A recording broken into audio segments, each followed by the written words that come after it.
Hey, there we go. Good morning, good afternoon, good evening, whatever time it might be where you are. Greetings, my excellent friend. Greetings, my excellent friends. It's so good to see you.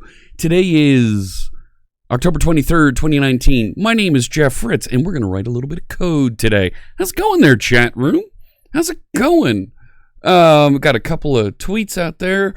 Yenzor, hello, hello. Welsh Ronaldo, good morning. Svava Blount, what mischief?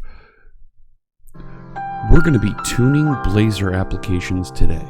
The more you know.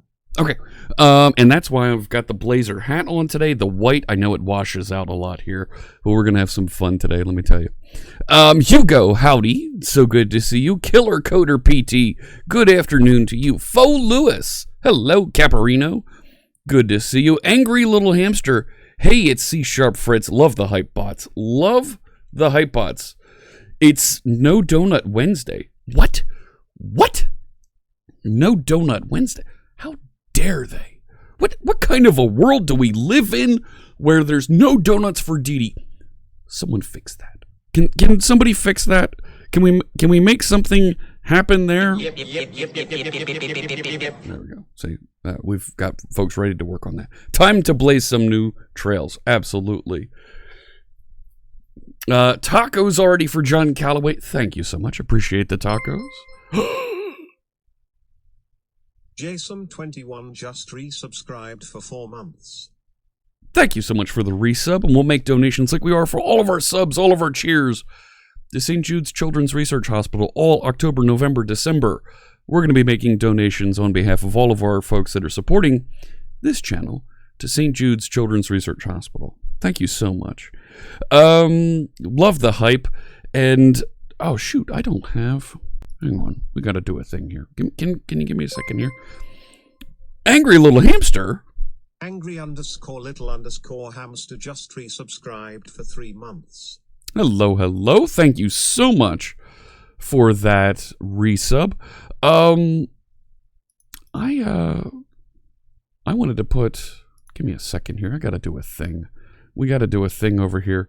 Do this, that. There it is. Because our friend Hugo says 8480 followers strong. Will today be the day that we trigger another Fritz sticker pack giveaway? Maybe. Thank you so much, Angry Little Hamster. I appreciate the sub. 3 months with your Twitch Prime. That's going to keep you in a what's that going to do? That's going to keep you... No, it puts you into a red hat now. Fantastic. So I appreciate the support. Yeah, thank you, Jason. Stelzy's here. Hello. No C# donate. No, we don't. We need some more emotes. Definitely need some more emotes. KevDef just resubscribed for 5 months. Thanks so much for the resub, KevDev. Really appreciate that. 5 months with us. And another donation to St. Jude's Children's Research Hospital. Yeah, the white, it's hard because of the lights, the color of the lights here. It's white because it needs to light up this thing, this ugly mug that you see here. I don't know what's going on with this thing right here. Yeah, I've got the Blazor logo. I decided to put on a hat. This isn't a Microsoft marketing thing. This is a Jeff Fritz thing. Glad you like it. Add a white chroma key. Oh yeah, just make the hat disappear. Poof. That'll be great. Thanks. How's it going, Chris Jones? Good to see you. Ancient Coder as well. So today we've been fighting with this issue with server-side Blazor, where...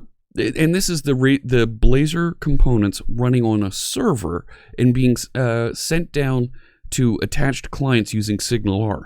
The problem that we're running into, that we're seeing with the application we've been working on, is when that server is being upgraded, when it's being patched, when it's not immediately available, the screen goes gray. And it says, oh, unable to connect to the server, and any kind of widget or whatever it is that we have running just stops. And that's a really terrible experience. So what we're going to do today, we're going to do a little research. I don't even know if this is possible. I don't know if this is going to work. We're going to go dig into the Blazor documentation and see what we can do to improve that experience. I've got a couple aces up the sleeve if we can't figure out exactly how to improve that experience.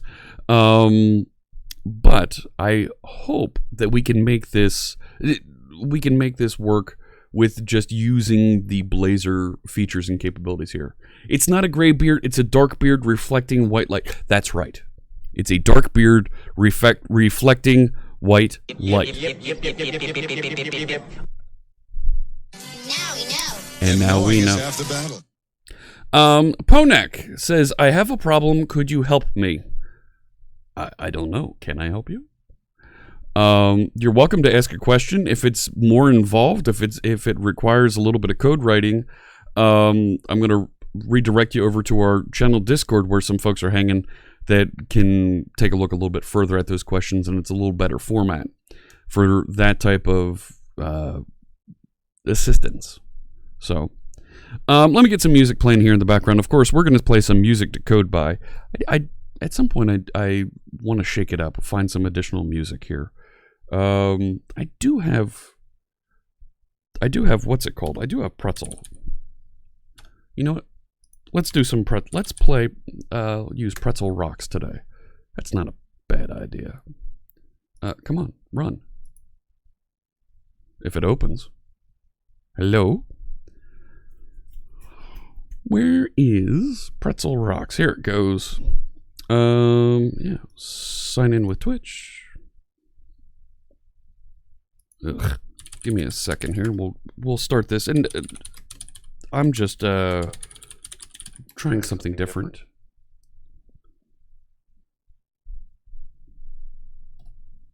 Where'd that come from? Let's do this. Is it that? No. Why don't I remember my password? It's because I use LastPass and I don't have to remember my password. That's why. And I've got too many Twitch accounts. Yeah, that's what it is. And the two-factor. There we go.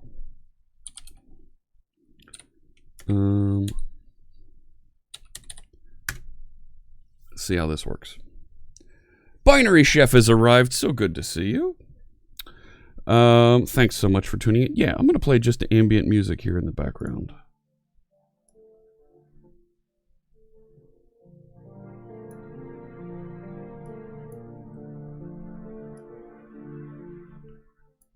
Not bad. This is, yeah, this is Pretzel Rocks playing. There it is.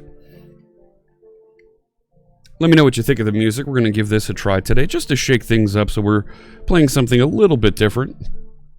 Let me know. There, you're going to see links come up from Pretzel Rocks in chat with details and links to the music. I normally play music to code by, but today I thought I would just shake it up, change things up a little bit here.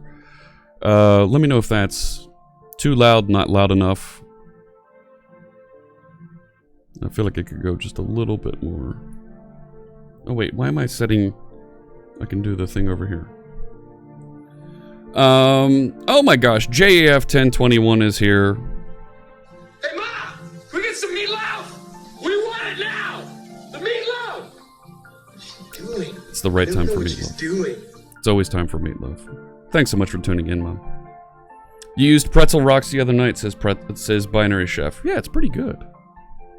Some of the music that comes through here is pretty good. So, let me know how that level is, okay? Alright. So let's see if we can dig in here and get some information about what's happening with our Blazor application when it kind of disappears, when it goes offline, and see if we can limit that, see if we can minimize the impact on the folks that are using our widgets and using our application. Ponek wants to create a main app which creates another console window, and this console should receive and show text from the main window.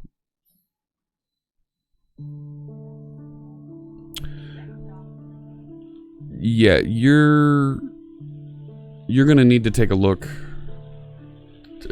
I am not, and I don't think anybody here is going to build a sample app for you that does all of that. But you want to take a look at how Windows Forms applications communicate with each other. The different windows communicate with each other. You need to get references to each window so you can pass things back and forth between them. DinDiffX, thank you so much for the follow. I appreciate you joining us. And the reason why I hesitate to put together a quick sample app for you is that smells like a homework assignment or your job. And I don't do folks' homework assignments, tests, or work for them. I'll answer questions, but and I'll review code, but I will not do your job or your homework or your quiz test for you. Raphael, good to see you. Good morning. And that's an ethics thing. That's I don't think it's right to position your assignment when it's actually me doing the work. How's it going, Sean? Hello, hello. So, let me jump over here. We're going to get back into Linux here. There we go. No, we're going to start a new session over here. And I want to go look at the Blazor documentation for the interactions with SignalR. I want to see what we can do to improve that interaction. Yes. Just resubscribed for 17 months. It's over here. Johan, 17 months with us. Oh my goodness. Thank you so much for the follow. I appreciate that. Not just the follow, the subscribe. 17 months. That is terrific. You're about to get a new hat there, my friend. Angry Little Hamster says, what? I must be on the wrong site. Where are you not going to do my work? Sorry. I can give you suggestions. I can point you in the right direction. But I will not put together samples like that. I'm sorry. For Rad00001. First time gotten a chance to catch a live stream, but you love the VODs on YouTube. Thank you, Rad. Is it Rad 4 zeros or just Rad? Can I just leave it at Rad? Let me know. Well, welcome. Thank you so much for tuning in, Rad. We really appreciate you joining us. Is there an advantage? Snoopaloopy asks. Here, let's do this. Is there an advantage to using Azure SignalR instead of hosting it yourself in your project?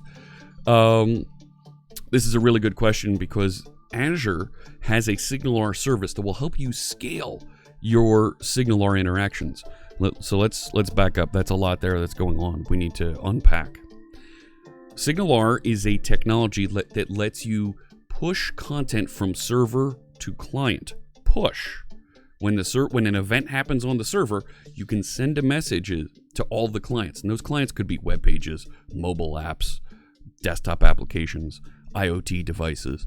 Those clients could be things like sports tickers, sports scoreboards, stock tickers, any kind of notification that you need to send to folks live, like some of the alerts that you've been seeing appear here on stream. SignalR facilitates that. Azure has a service called SignalR Service that you can connect up to with your SignalR server and scale the number of connections that you can support. Azure will maintain and send those notifications out for you, and each SignalR service instance will support up to, I think it's like 10,000 connections. It is a crazy number of connections. That's the advantage, is only scalability and replication around the world, right? If you need to be able to notify folks in Eastern Asia and the Western United States at the same time, you may want to geographically replicate those interactions across data centers, and Azure SignalR Service will help you with that. So there's some of why you might use that service, Snoopaloopy. Thanks for the question. That's a really good question. To be honest, just trying to write an easy log library. Okay. If you're looking at writing a simple log library, that's pretty easy. I don't know if you want to start a new process. If you're just looking at opening a window that you want to write log messages into, and we use .NET here, I would just open another, and you're not writing a library at that point if you're forcing another window to open. There's all kinds of architecture considerations, Ponak, when you start talking about, let me put your message up here so that folks know what I'm addressing. There it is. When you want to write a logging library, you have to think about the architecture of who calls into your logging library. It could be different applications. It could be running on a server. It could be running on a desktop. It could be running on the IoT device. Where do you want to support those? If you're writing a logging library that is coupled to a window implementation, to a desktop implementation, you're going to need to start writing, and you're going to need to be aware of those Windows architectures. If you're using .NET, starting a process just so you get a console window to appear so you can write messages into isn't too efficient. You may want to use Windows Forms or WPF to host a text box or a label control. Probably not a text box, because you don't want folks to be able to edit it. You can use a label control that you can just update the text in, and it'll be read-only for folks to be able to copy out of. Fall in, greetings. Good to see you. Just rad. Alrighty, not a problem. I didn't set a project yet. Let me set that up here. Project tuning Blazor server side interactions with our widgets.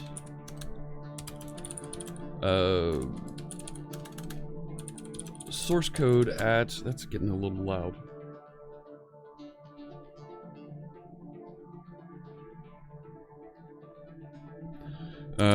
Let's see. It is github.com /fritz Tony.pixelbot. There you go.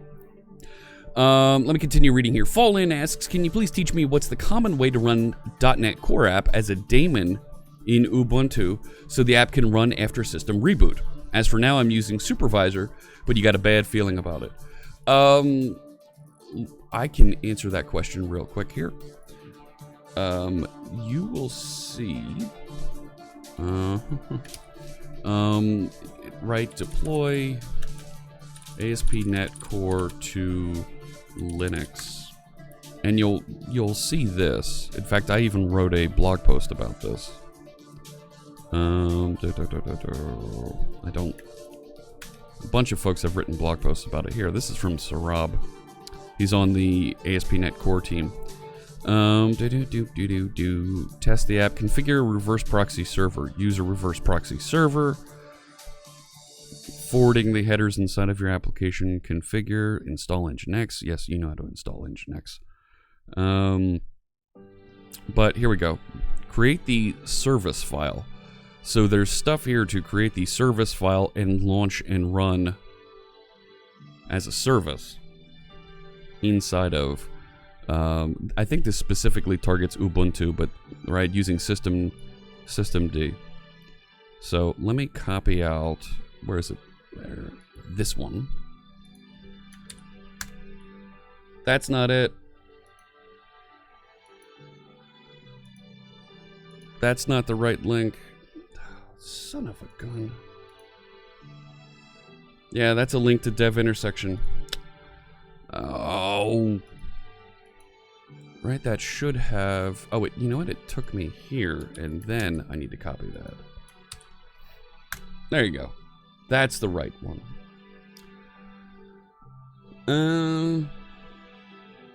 It is a little bit more noticeable because it's not music to code by. I changed it up a little bit here to see how it goes. Hey, lucky number 7. Good to see you. You know what? I meant to put you on my list here.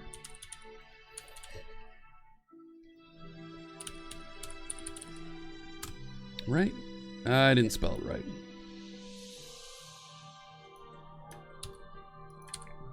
Nope. What the heck? Nothing's copying right for me. 1 second here. NOS7EVIN. There we go. All right. So I'm adding folks to be able to manage featured.chat here. All right. Nope. I figured we'd change things up with music to code by today. Just shift a little bit. And this, the volume level of these songs changes so dramatically.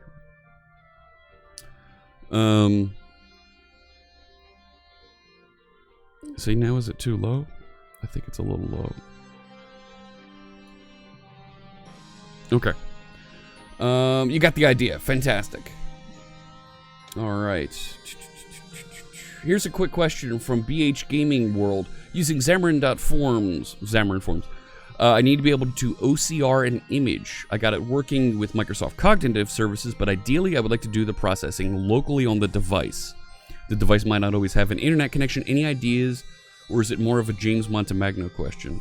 I've actually done some work with a company called Lead Tools that has a component that will run with Xamarin on iOS, and you can call into their product, which will do the OCR for you. Thank you for the highlight there, the featured message.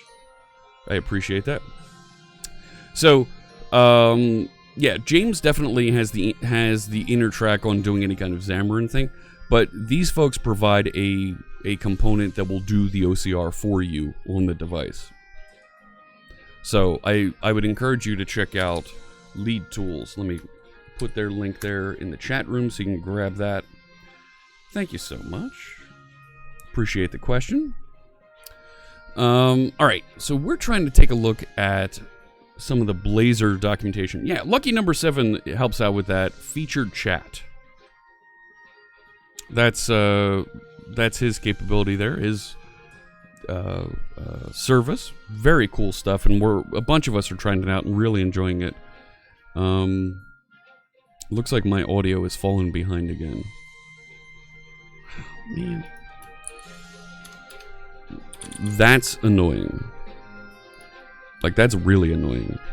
When the audio in that view falls behind. I mean, I know exactly what it is. Yeah.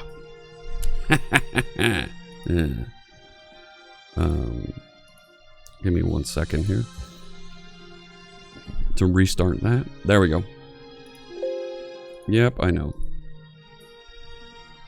That's better. Look at that. All right.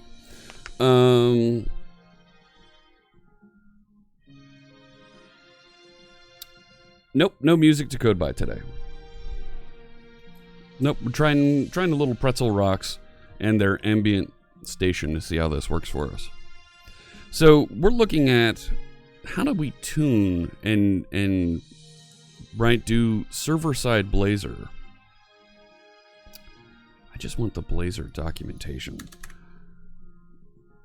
so that when the application updates, right, we can handle that appropriately on the restart. Because it feels weird. Right? And it's very easy for us to trigger this and show it. It's not misbehaving. But, introduction, get started with, maybe it's in here somewhere. We can drill down into it. Yes. Hosting models, forms, state management.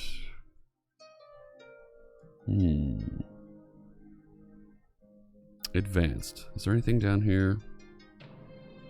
No, I don't see it. Let me look at hosting models. Right, because we're going to be hosting with Blazor server. And no, it's not in this SignalR. Let's see. There are downsides to Blazor server hosting. Higher latency usually exists. Every user interaction involves a network hop. No offline support. If the client connection fails, the app stops working. Right. We want to see what we can do to delay that client connection. Scalability is challenging for apps with many users. There won't be many users of these features. Server must manage multiple client connections and handle client state. The ASP.NET Core server is required to serve the app, blah, blah, blah, blah, blah. Okay. Circuits is built on top of this. Each client communicates to the server over one or more connections called a circuit. Yeah, you're right. The bot could do with ignoring Pretzel Rocks. You're right. It could. I can't make that change. That's buried in the source code of my bot. So I can't change that right now. Each browser screen that is connected to a Blazor server app uses a SignalR connection, blah, blah, blah, blah. For more information, here we go.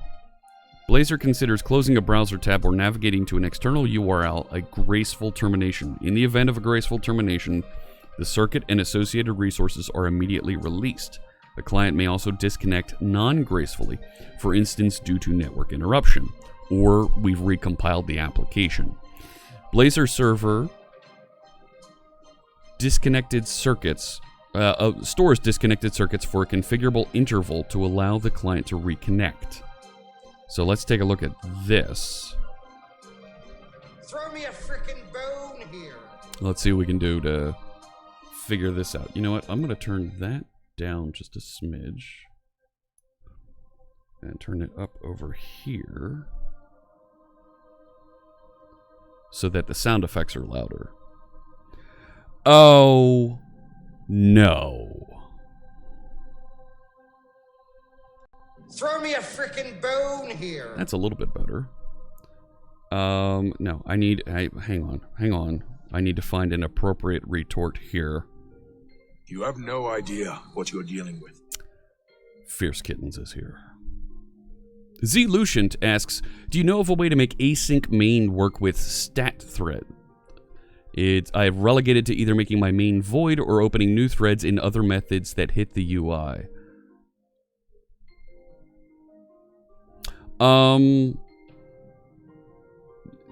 Well, async, what do you mean async main? What do you mean it doesn't work? Of course it works.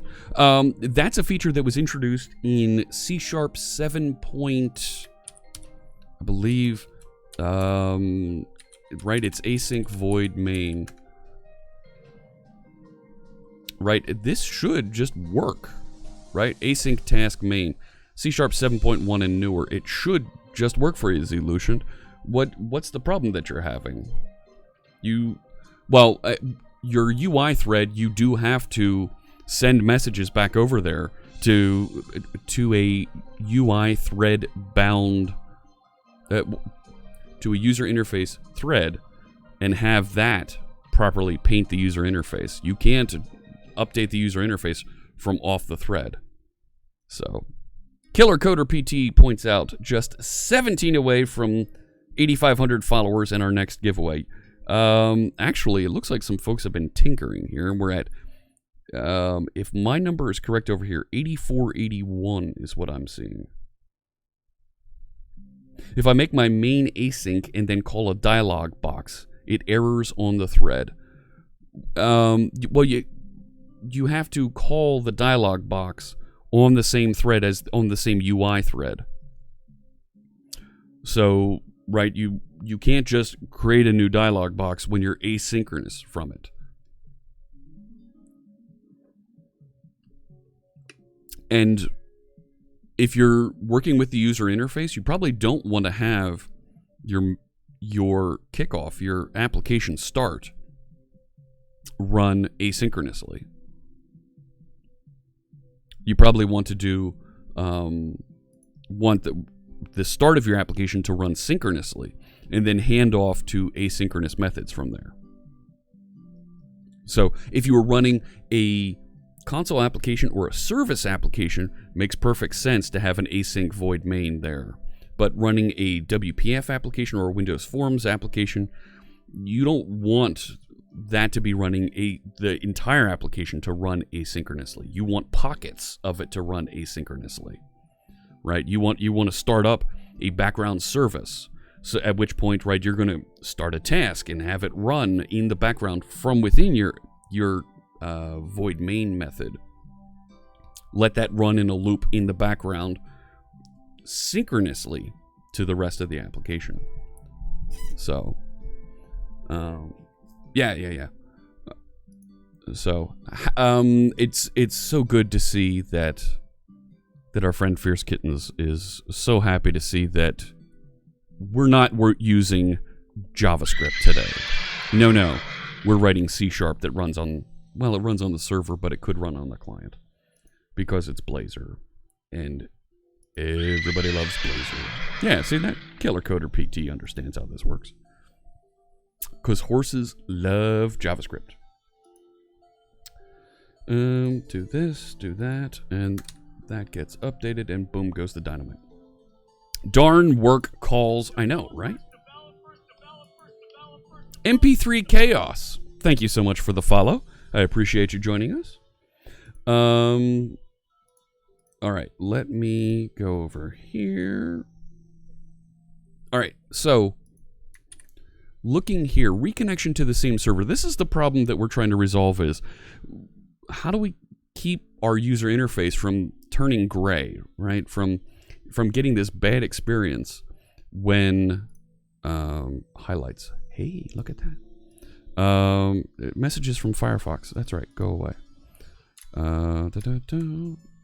So let me show you, in case you haven't seen it here on stream, what happens when Blazor goes away, right? So the application is here, and we might have a widget running.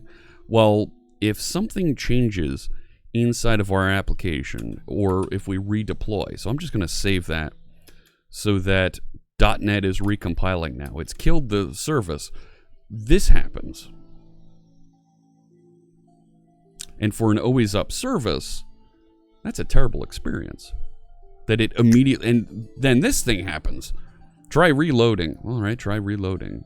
And it eventually connects. But if that's embedded inside of OBS or something like this, you can't click that button. So is there a way that we can make that a better experience? Now, we could do things, we can play games with a couple different things here to make it deploy and update easier. Webface_CEA just resubscribed for 2 months.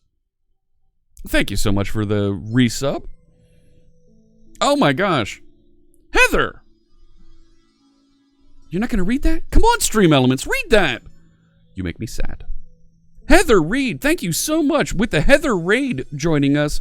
Oh, wow. Thank you. I very much appreciate that raid. Welcome on in, Raiders. My name is Jeff Fritz. We're doing some web development today with Blazor, which is a technology. It's a .NET technology that's used to build applications in a component-like model. You can build those components to run on a server or on a client using WebAssembly. Thank you so much for the raid, Heather. What was happening over there on your channel just a little bit ago? That's right. Thank you for the defense there, Welsh Ronaldo and Killer Coder PT. I need to come up with a raid defense video. I need to do something about that. Fierce Kittens always has an amazing one there. Playing Stardew Valley. Oh, very cool. That's a great game. All right. So let me see. Right, you saw how this goes gray and fades away. So we're trying to figure out how can we make that a little bit better experience. Stateful reconnection after pre-rendering, right?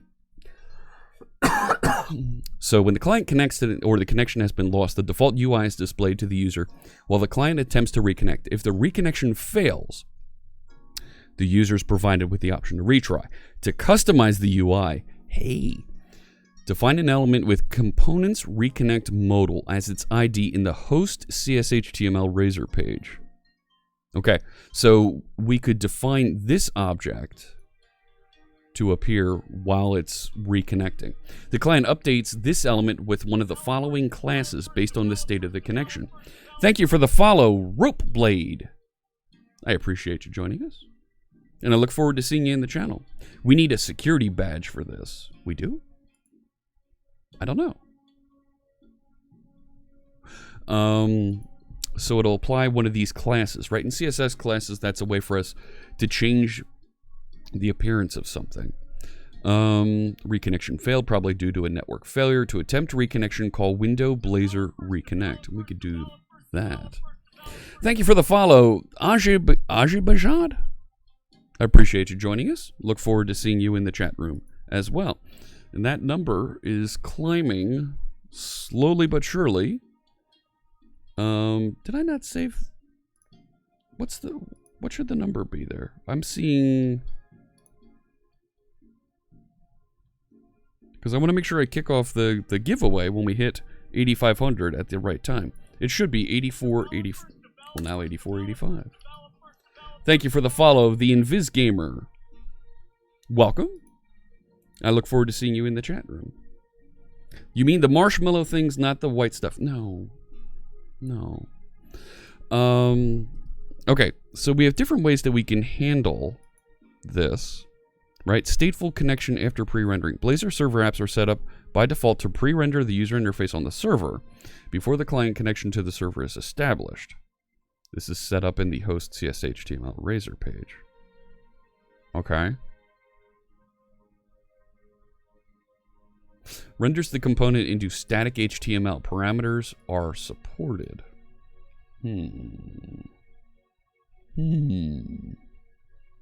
Rendering server components from a static HTML page is not supported. Okay. So we're not doing that.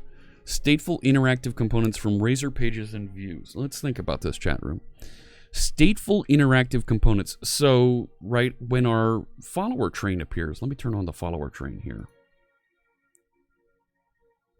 See, look, right? If I refresh that. Oh, wait, that's actually going to the wrong place. 1 second. I can do this. I can do this.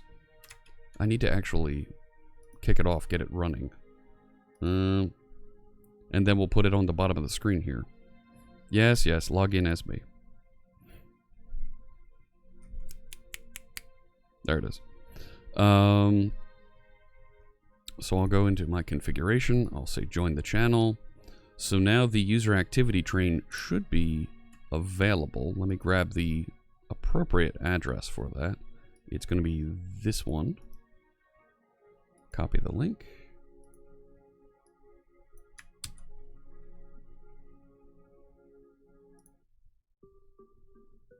There it is. So now you can see the little follower train that I'm testing in Linux right here in OBS, okay? The little 0 way down at the end, that's the train station we're trying to dock into. Well, we're going to have the train end up at, right? When... There you go. Thank you for the follow. Blanc River?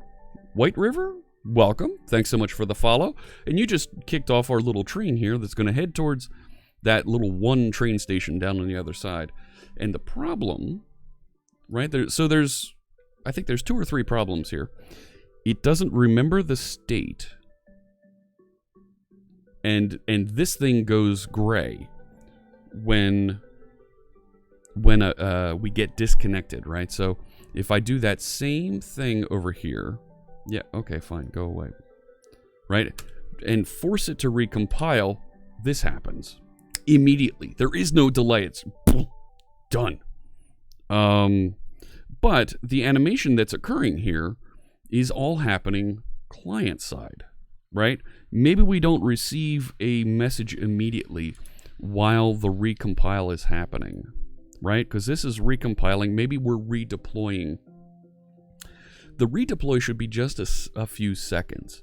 But this, I have no way to reload now, right? I'm dead in the water here. Right, and it's happened over here as well. So if I click the reload, I'm toast. I have to click refresh here, and I'm now not even on the same page that I was at. So I've got some real concerns about the interactions there. And now I have to go back into OBS. If I click refresh the cache of the page, I've lost the state entirely. InvisGamer says, I'm in the process of studying web design, so this is interesting. Well, thank you. So what do we do? There's a couple different things that we've got to address here. I don't want it to completely go offline immediately. That feels terrible. It feels really bad. Hopefully it should only happen infrequently. I see 3 possible solutions to this. Okay? And chat room, keep me honest on this. Let me know. Let's go over to the README here so we can... let's just type a little here. Possible solutions. That's not how you spell possible. That's not right. That's not... Is that how you spell possible?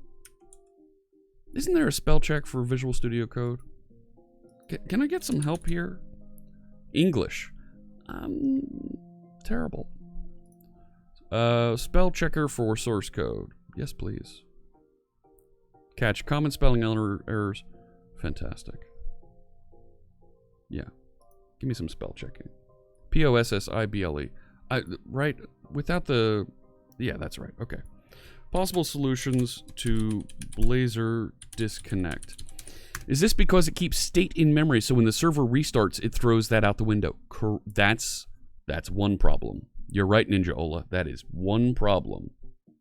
So, guess they don't use the auto reconnect feature. Actually, they do. It's taking too long to reconnect is the problem. So, right, we could extend the reconnect timeout. But if we're going to do that, we also need to prevent the screen from going gray. Right? Another possible solution is deploy to a staging slot.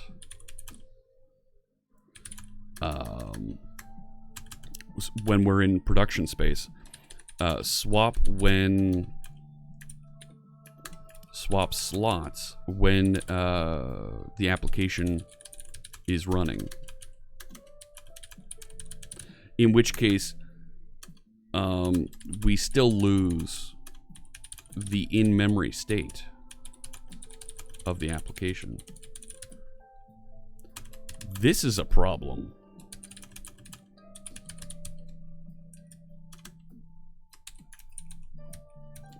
Right? Losing the in-memory state is a real problem here.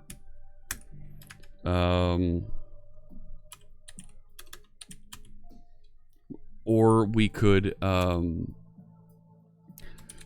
make the widget only HTML. Make the widget static HTML. With, I'm going to say it, get ready. With JavaScript or Blazor WASM.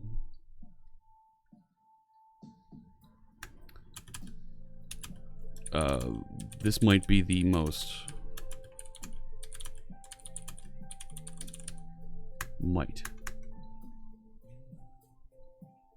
because the screen timeout, right? We still lose this. That's still a problem.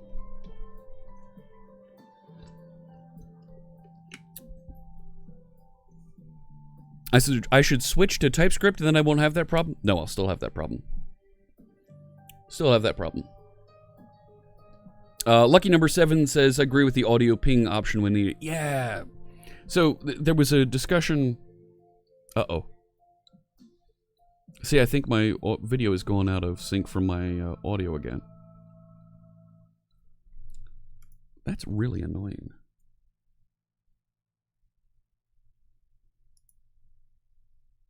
And it's part of it is because I have my video being done on another machine and then being sent back over here. I could bring it into just this machine. No. Let me take care of this again. And I'm going to put a more permanent solution in place here for next time. Which is basically I move everything over to the second machine and let OBS run over there. Test. Yeah, there's slight... It's a slight delay. But it's enough that I can see why it would be annoying. Yeah.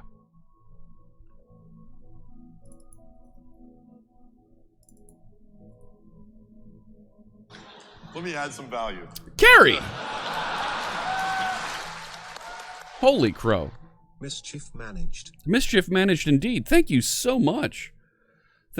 I appreciate the bits. The close-up scene, it's okay, but when it's in the corner, it's out of sync. Yeah, so this is using a different camera that goes through another machine and comes across the network. And it occasionally goes out of sync. It's usually fine. Don't know.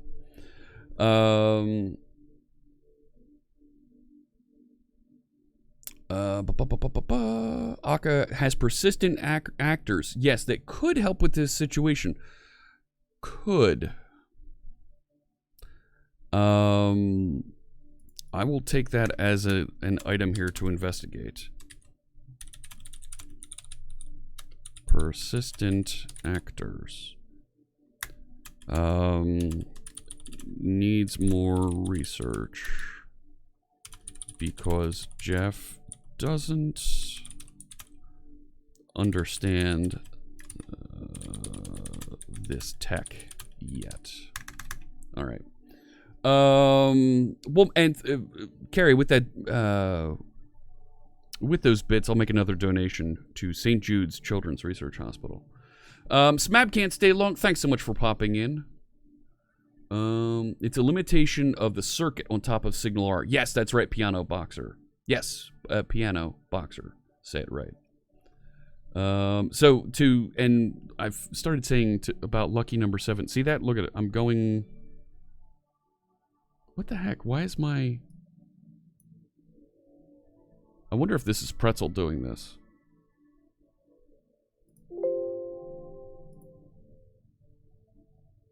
Why my camera is now getting choppy. No, it looks better now. And only because Pretzel's the only new thing that we added in here.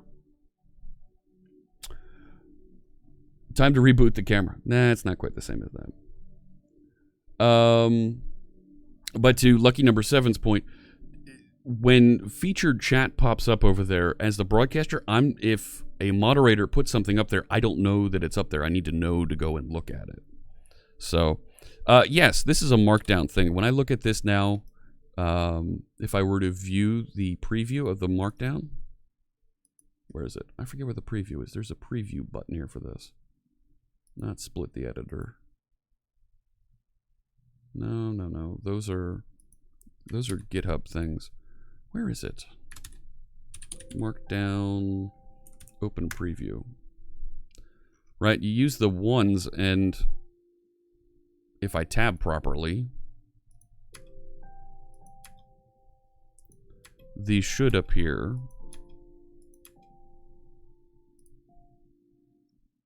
as, there we go, continued versions, right?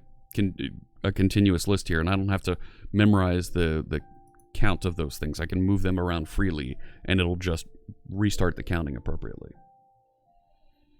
Wanted to try Hyper-V for VMs on my laptop, but in the end was unable to use it due to bad graphics on the Linux VM. Oh, I'm sorry to hear that, Deeds.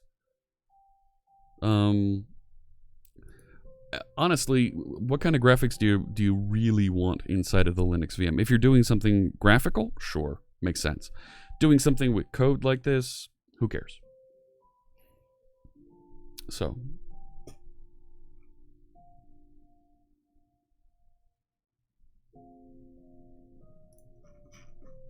see that, and look, there we go. All right. Let's take a look at this one. See if there's something we can do there. This, we're still going to run into this problem here. So maybe there's a combination of the first one and the fourth one that we can do. This one is going to be a complete rewrite. And I do not want to do that. I might be able to reuse the components and have them run as a client-side Blazor component. But this could be ugly. End up with a mixture of client-side, server-side Blazors. You're getting input lag and such things in the VM itself. Oh my gosh. Yeah, I can see why that would be an issue. No problems with VirtualBox. Terrific. I'm glad you have a good solution for yourself then. All right. So let's take a look at what this is. I think we can extend that reconnect timeout. Wait a sec. I was here. Thank you. Right. Render component async. Right. There's got to be a way to set that. There was a way, I thought, to set the timeout. Right. So it doesn't immediately die. Configure the SignalR client. There we go. So Blazor start, configure SignalR function, builder, configure logging.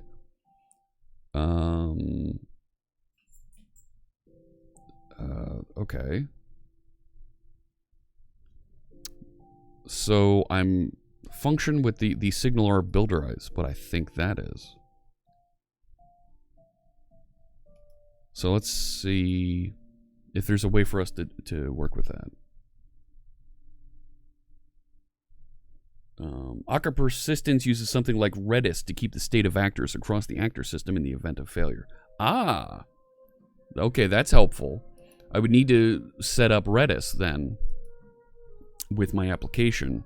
Redis is a in-memory data store that you can use. Think about it like a database that you can use to store data and fetch it very, very quickly. Not server concepts. Configuration. Options, payload. Okay, okay, that's in C#. No, not server options. Client timeout interval.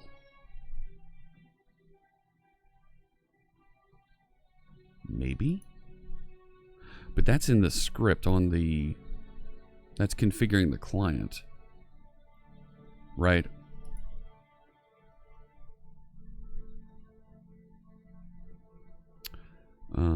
Options for single hub override, advanced HTTP configurations. Is it still possible to run VirtualBox together with Docker for Windows? Yeah, I think so. I don't. I run it with Hyper-V, but I believe there's a configuration option that you can pass in to have it do that. Yes. It should be possible. Redis is nice. Wish we could use it in a current project, but managed hosting. So what? So what if you have managed hosting? Redis you can put into another Docker container and just reference over there. If they allow containers, you should be okay. Configure client options here. Logging, okay. I don't want to have just logging. There's the URL. Oh, that's... Configure allowed transports. Configure bearer authentication. Nope, don't need that. Because I want this to be available without having to log in. Timeout and keep alive options. Here we go. Additional options for configuring timeout and keep alive behavior are available on the hub connection object itself. So...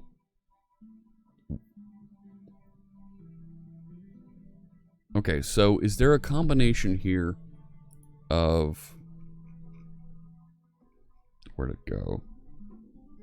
Reconnecting to the same server, right? I feel like this is more and more of a hack for something that should be static and running on the client.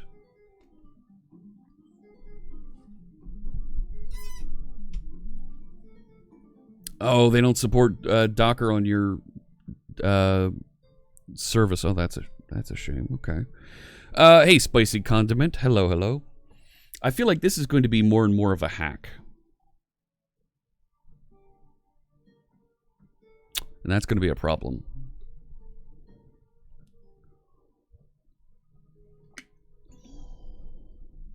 Because I do need to remember, for a widget like this one, the current state of the widget. Now, the persistent actors could definitely help with that. But I feel like making this a Blazor client-side app to host the widgets implementations themselves would be the right way to go. What do you think, chat room? Hey, Hard Hitter. Great to see that. Wait a sec. Hard Hitter, how are you not a subscriber and able to use the bot?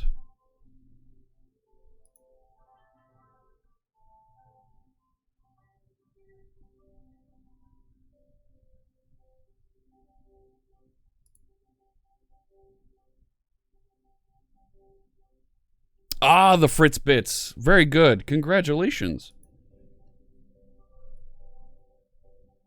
There we go. All right. That explains it. So I did add a couple more redemptions there so that you can get other bits. They are somewhat new. Yes. The Fritz bits, the channel currency, have been available. They're over there at the bottom of the chat window. You can see how many you have, and there's a bunch of redemptions, including I added a couple new ones there that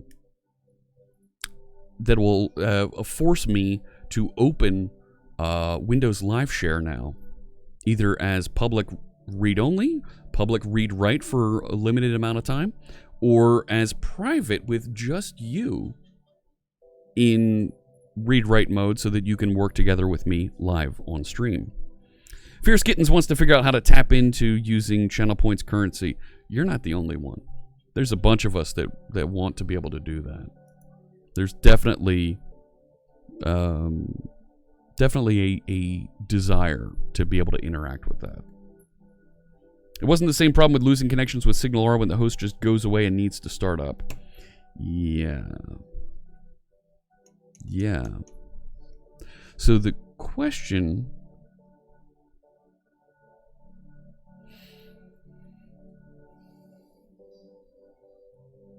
The state of the train, if we can move that to the right, and the other widgets that we're going to build like this, if we move that to the client side entirely, then if someone switches scenes, it's a different browser. They lose that state information as well.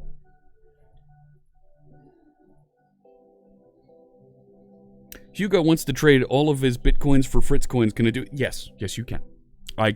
You can PayPal me all of your Bitcoin. Yeah, go right ahead. You can send that right through. Trade on a 1-for-1 exchange. Fantastic. Yes, please do.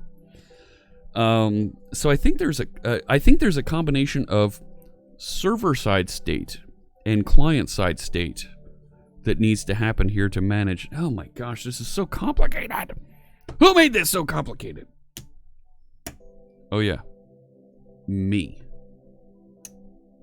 Well, do your best. Thanks, Headley.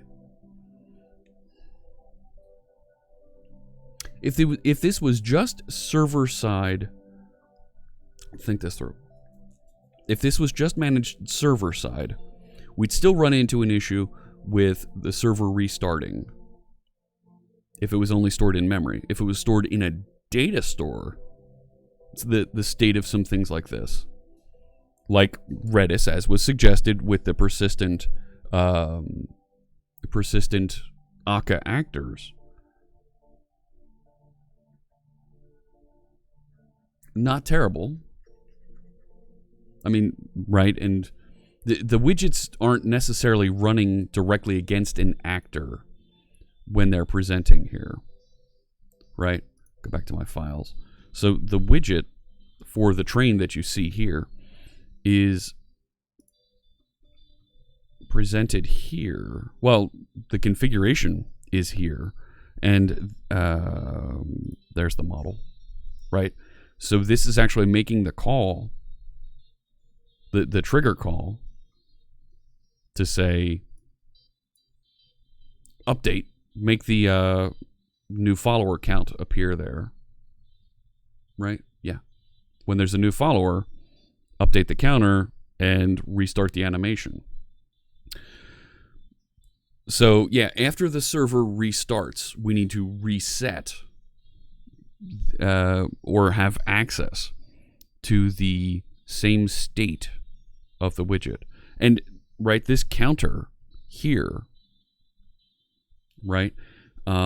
This is strictly a user interface component. This counter is just in memory right here. It could go away for the instance of the widget that's running.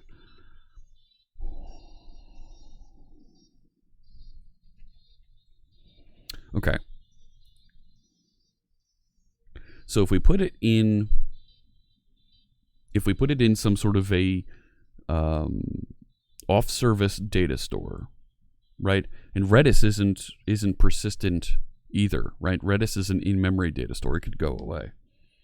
So, Job in PA says, I think the app state is really a server-side concern. Let's put this up here. To work around the broken circuit thing, maybe we could hack into the components reconnect modal and use JavaScript to reload the page when we detect the circuit is in a broken state.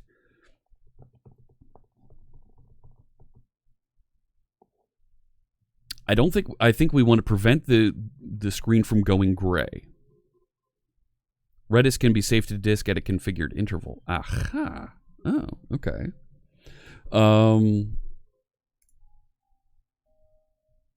Akka persistence can interface with other database systems or even the file system. So the file system right now it would be a little wonky And this is a problem that we have right now with how we're storing configuration anyway. Because we're writing a container, and when a new container gets deployed, that file system disappears. So this moves even more towards we need to start building some database persistence outside of the container, outside of the application. Prevent the screen from going gray. Isn't that just changing the CSS from that hide class? Might be. Might be. And I hear you, Stelzy, about using Akka and the persistence model there for this. But I'm not inside an actor here. I'm inside of a user interface component. I want to save the state of the component.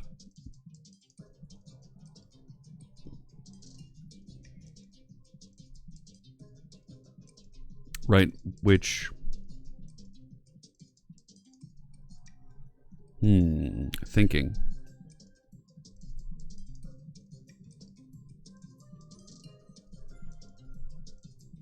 I don't know.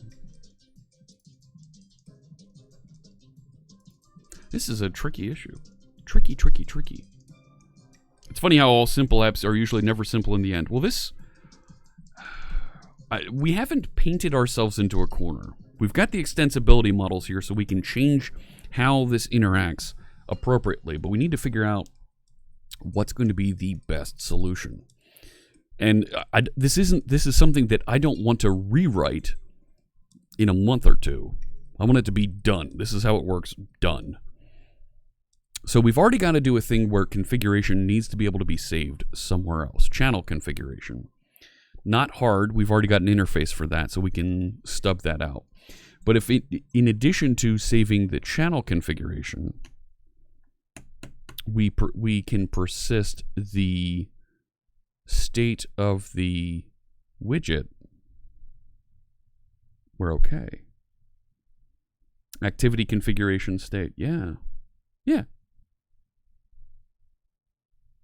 Well, when the widget can connect... Hang on. All right, let's put up Stelzy's comment here. Say it's 2 clicks to get there. When the widget can connect to a proper signaler that behaves like the state was before it went down, it should just continue to work. Yes. Spicy Condiment says... missed the start, so I may be behind, but an actor state sounds ideal for document storage for JSON blobs. So this is, I want to persist the state of this user interface. So, right, I don't necessarily need an actor to do that. I need a repository to write into, right? I want to be able to, when this activity model starts,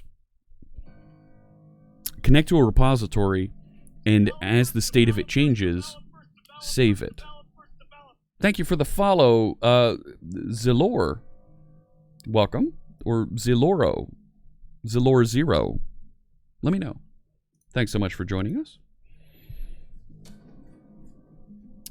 State into JSON and push that into a document store. Yes, that works. 13 followers, and we'll do another sticker giveaway here live on stream when we hit 8,500. Thank you so much for all of your support out there, chat room. And I saw a couple folks got their stickers and butters and sticker.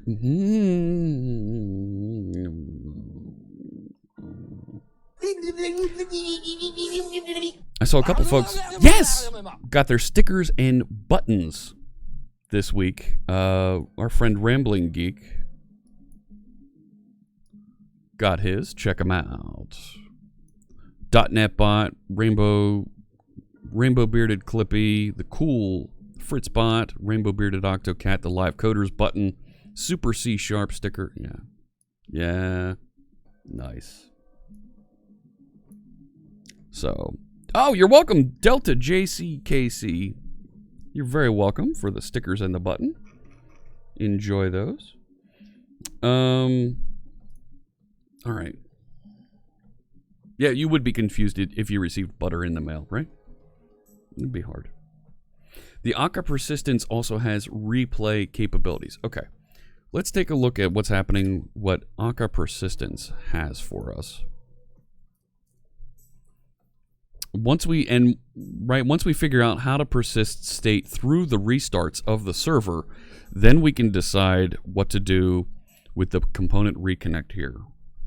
Because the component reconnect just flat out doesn't work at all in this user interface. Thank you for the follow. Is it Drashlin or Drachin? Drachlin? Thank you. Appreciate you joining us. Let me know how to pronounce it. I want to make sure I pronounce everybody's name correctly. Rainbow colored butter, Carrie. That's just wrong. Right. No, Dr. Evil, it's wrong. You got the Super C# sticker on your laptop. Got it at a free local Azure event. Very cool. That's awesome. All right, let's go look at Akka actor persistence. You know what? I'm even going to qualify it as Akka.net actor persistence. Creating persistent actors in Akka.net with Akka.persistence. Let's take a look-see.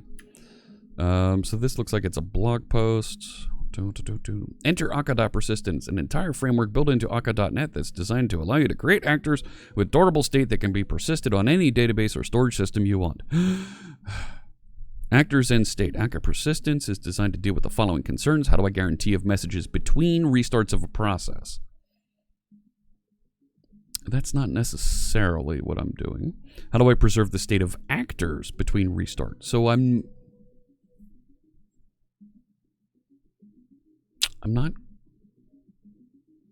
not quite there on either one of those, but let's see what's going on here. In a normal Akka.net actor, all of the actor's state exists on internal fields within an actor state declaration. And also, friends, to be clear, I don't like... Right, let me make sure that this is clear to you. I don't like that the actor system is leaking, right? Because this is an implementation detail inside of the main bot. I don't like that this is leaking into this widget, right? I would prefer if it was abstracted away and I wasn't calling directly into the actor system, right?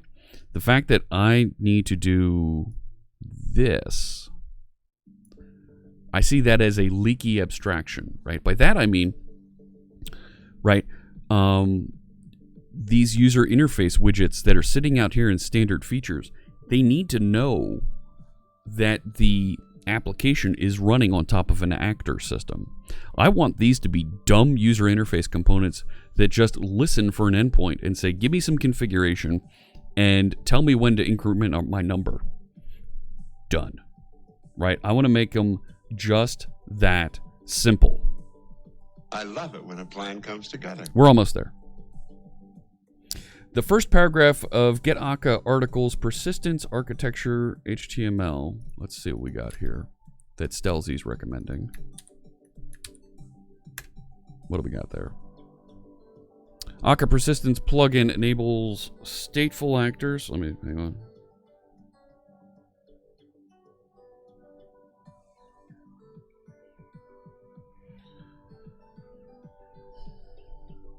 So it can be recovered when an actor is started. After a CLR. Okay. A couple other folks texting me with questions. The key concept between Akka persistence is that only changes to an actor's internal state are persisted, but never its current state directly. Okay. These changes are only ever appended to storage. Nothing is ever mutated, which allows for very high transaction rates and efficient replication. They're doing event storage, right? They're storing changes here like the same way that you would to your bank register, right? Your bank account, right? I withdrew $5. I deposited $10. I spent $6 on a coffee at Starbucks. Right? That change log is called event storage, and you can store all kinds of changes in there, and that's what it looks like Akka is doing here, is it's storing those changes that were submitted to the actors. Stateful actors are recovered from by replaying stored changes, right? That's the same way that you get the current value of your bank account. You know what the value was yesterday at close, and we're going to apply all those transactions that were made today to your bank account, and then we know the final balance. This can be either the full history of changes or starting from a snapshot. My closing balance yesterday, that's a snapshot. And you would replay just those changes since the snapshot, which dramatically reduce recovery times. Akka persistence also provides point-to-point communication with at least once message delivery semantics.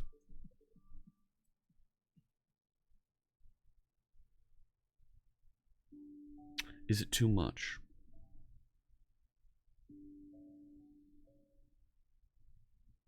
I would need to set up actors then for each one of my widgets so that it remembers the state of those widgets.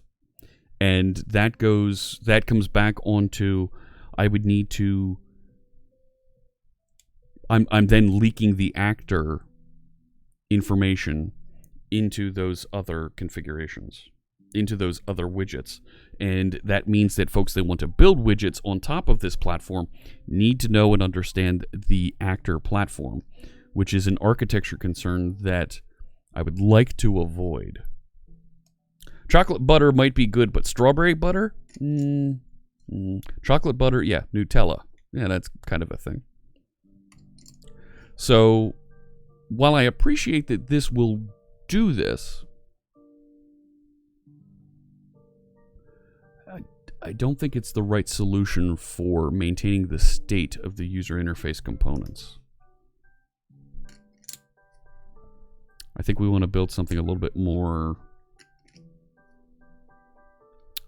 specific for this, that our widgets in the future can just interact with and say, give me my current state, or save my current state because it just changed.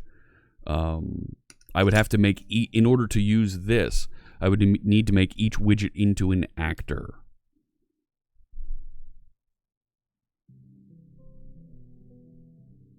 Yeah, I would need to have another persistent actor behind it in order to interact with it.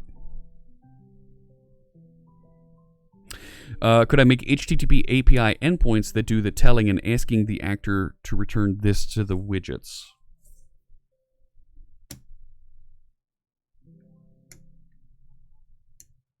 Thinking. So, I think I see where Stelzy is going. So in our actor model, let's close this for a second. You, go away.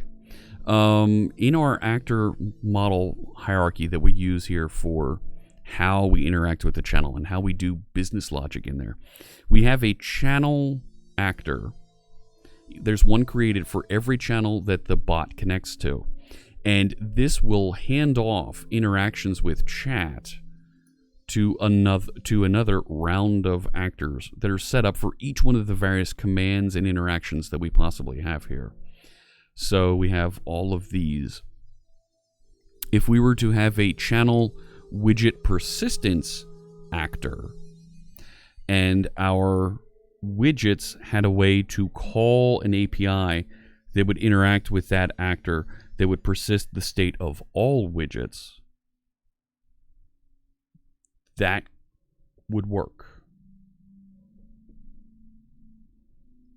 That would work. Subtract it by putting an HTTP layer in front of the actor. Yeah, I think that would work. I think that would work. Like an HTTP tube into the data store. Yeah. Yeah, spicy condiment. I think that would work.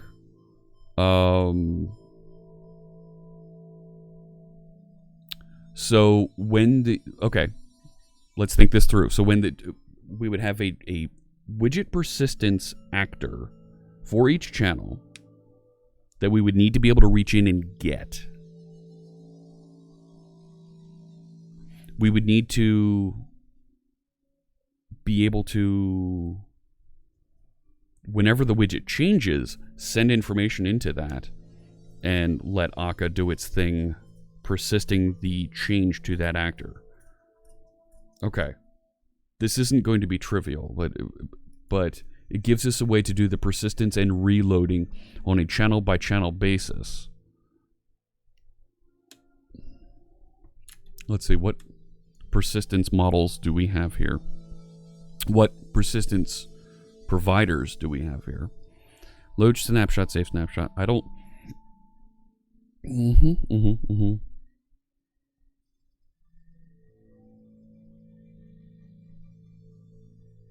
case a manual recovery cycle initialization is necessary, it may be invoked by sending a recover message to a persistent actor.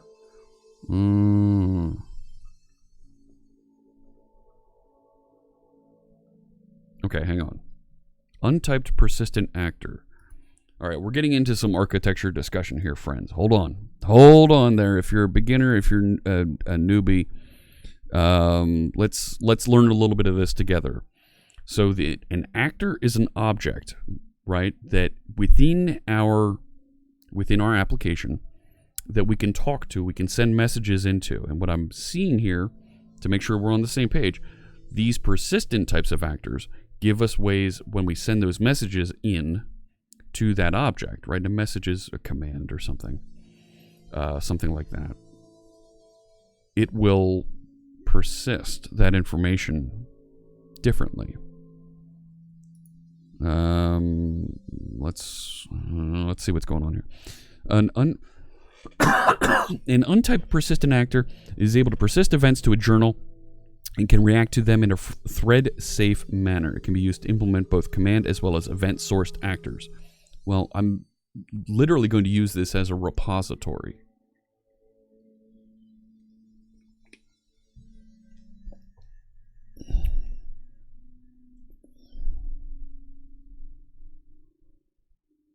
Hang on, I'm trying to catch up here. Every widget state has a unique ID, and the link for the widgets gets a unique state back. Yeah. I wonder how an actor knows what it is, such that it is able to restore its own data before it has its data yet. Yeah. State is started when a streamer user creates a link to include it as a well, okay, yeah. Persistence is unavoidable. We're going to have to remove the dependency on actors by using HTTP. FritzBot, way wrong answer. Couldn't V1 of this, but B, just use persistence on the actor and split them out. No. We've got to get past the gray screen, which means that we need to get our configuration and information back. Configuration of the widget, right? The fact that this is 0 right now, and how much time is left for it to reach the other side. Then we're going to have to restore the exact location of it. I'd really like the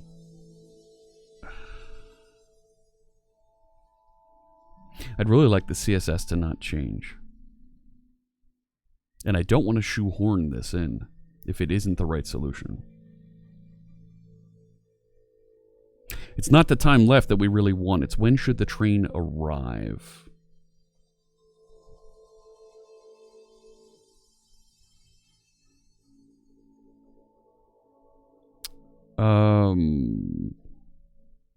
Either when should the train arrive or when did the train last start?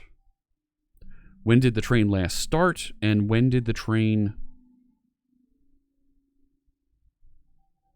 okay, we could save when should the train arrive, because we have that information. And we should, because we know the duration left. We can also save the current count of the train. So we can populate that number over there and the number of cars that appear over here. Last follower timestamp plus not train duration, train length, I think. Ninjaola, I think. Does the train pause if the bot goes down? We don't want it to pause. We want the outage to not affect it at all. So this is a tricky problem. Untyped. So can you show me some examples of this here, friend? No. Okay. What about over here? Receive persistent actor. Okay, so what's that do? recover string messages at, that's an internal state.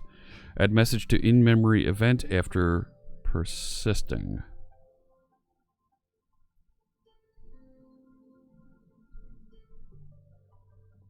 First thing you may know, there's no actual persistence code anywhere. No I repository or DB connection. Fine. Just call the persist method inherited from... okay, so there's the persist method. So I'm not sure what command string is.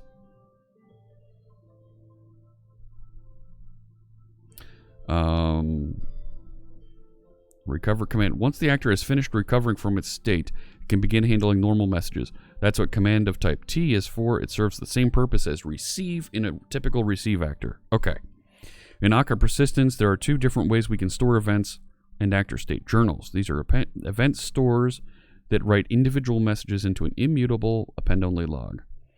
All but one of the typed recover commands are designed to handle stored messages replayed from the journal. This is really where we apply event sourcing. Okay. Rather than storing and replaying each individual message, you can save a snapshot of the entire state of the actor and replay that all at once. Yes. Snapshot is really just an optimization for what would otherwise be really large journals. Okay. Hugo says, if the train goes down for 6 minutes, the train's over for a 5-minute train. Yes, because we wouldn't be able to receive any information about new followers, new cheers, anything during that time anyway.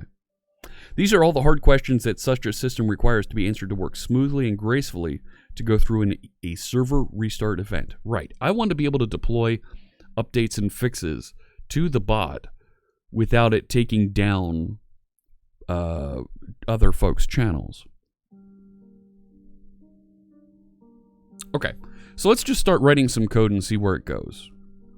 That's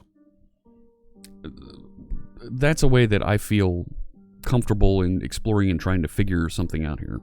So let's create a new file here and let's call it the channel state actor, because I don't want to persist the entire state of this, right? Because there's a whole bunch of stuff in here that, yeah. Channel state actor. Let's make this just next to it. Maybe we figure out that we need to update it with something else. Namespace is, we're gonna want to change this at some point. Yep. This is an actor. Nope. All right. We're going to create a class here, and this is the channel state actor. We're going to make this a public class, and we're inheriting from receive persistent actor. Let's persistent actor. There we go. All right. We need some using statements here. No. Come on now. You're not going to give me... Ooh, wait.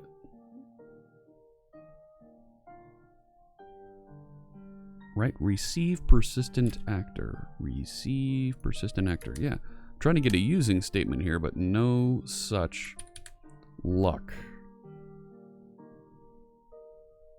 That's going to be a pain. Isn't that a thing? And why is it oh, that's up there.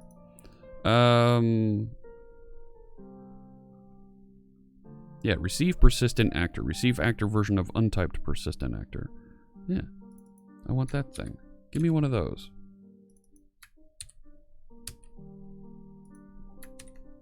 No. It's a separate NuGet package. No! Akka.persistence. Alright, fine. And I'm sure there's configuration that has to go with it so we can tell it where to persist. Right? Here. Da, da, da. You know what? I'd rather do this. Don't make any changes there.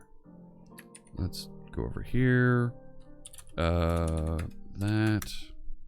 So let's say .NET. Is it .NET add? .NET NuGet add? I think that's what it is. I'd rather do this. No.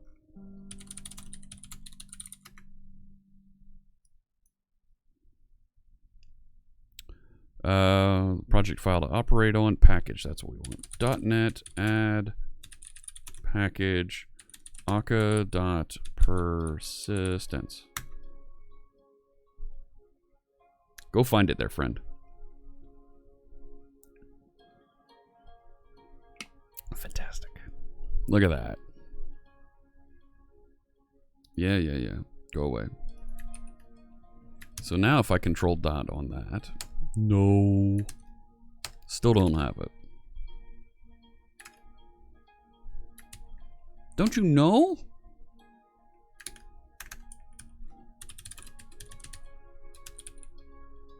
No. So I added aka.persistence and it's not available for me here. What if it's just using aka? Is that a thing? No. So where do I get aka.persistence? Show me some... No sample code. Yeah. No.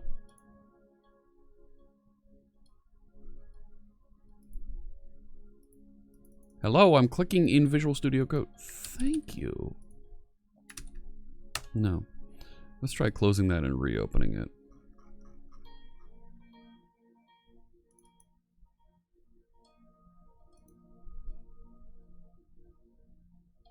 Oh.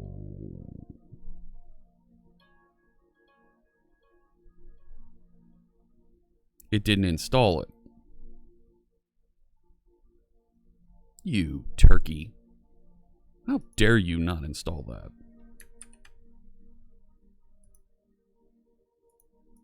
No, it's right there. Do it. Right?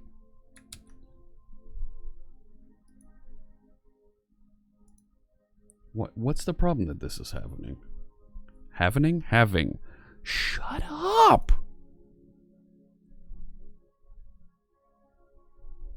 Unable to load project file orchestrator. And I can't restart OmniSharp. So I need to restart reload window.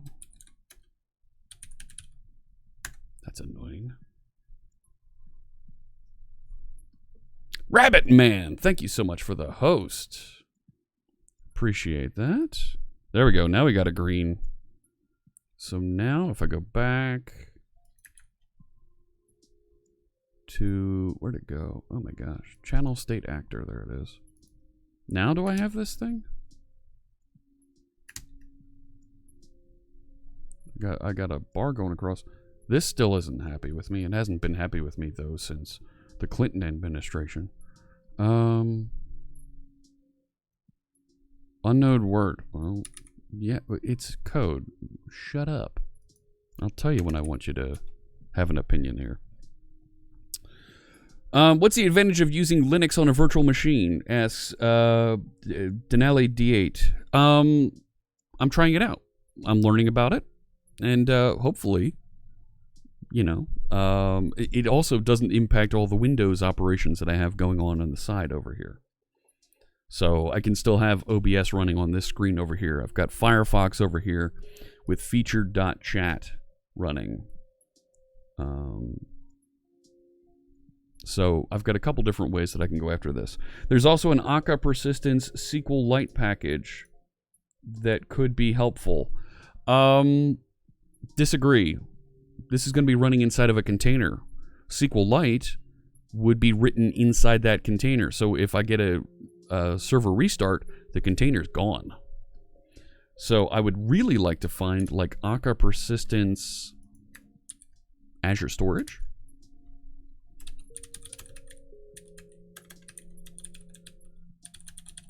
Right? Aka remote, aka persistence, yeah. SQL common, all right. SQL server, not terrible. I'd rather write to Azure Table Storage. Query, F#,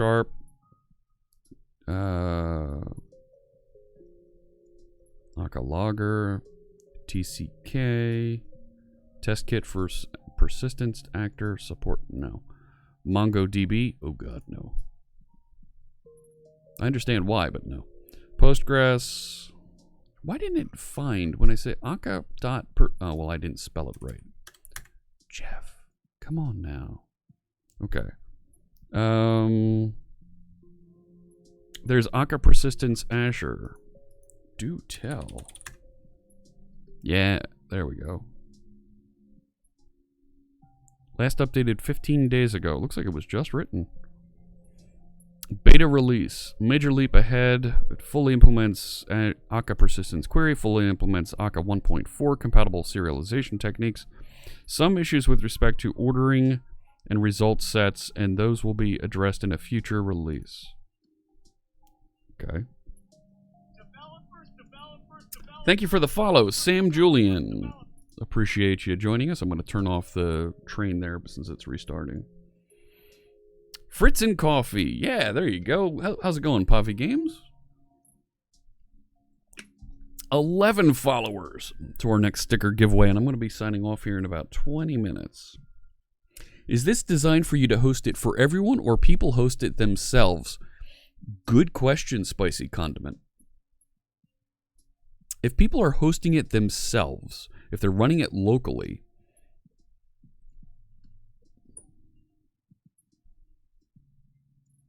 yeah, SQLite would be all right.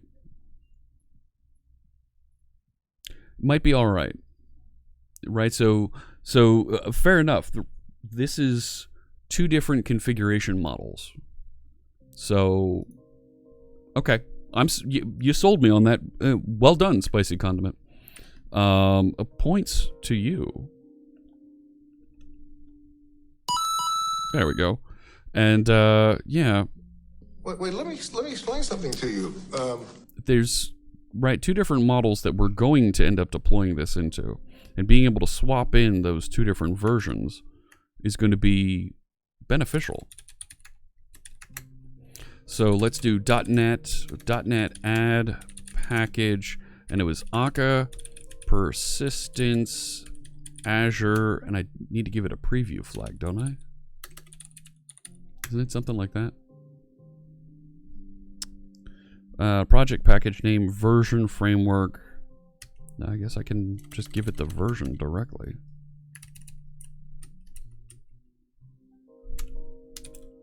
And this is 050.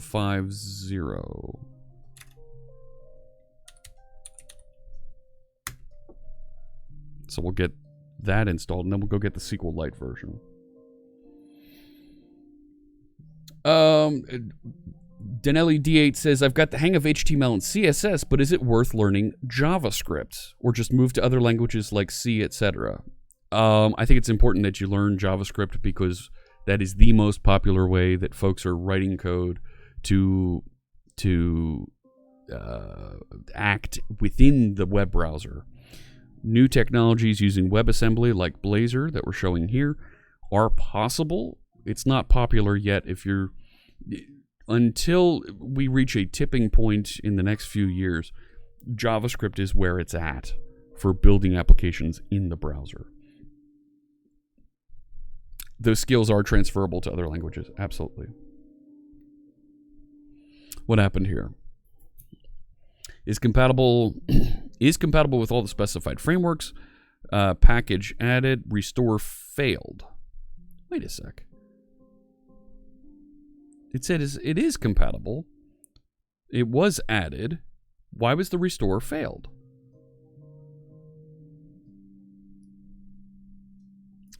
Visual Studio Code, don't let me down. There it is. This died again. .NET add package Akka Persistence SQLite. See if we can get that one in as well. And restore failed again. And it's not telling me why, right? Detected package downgrade from 1315 to 112.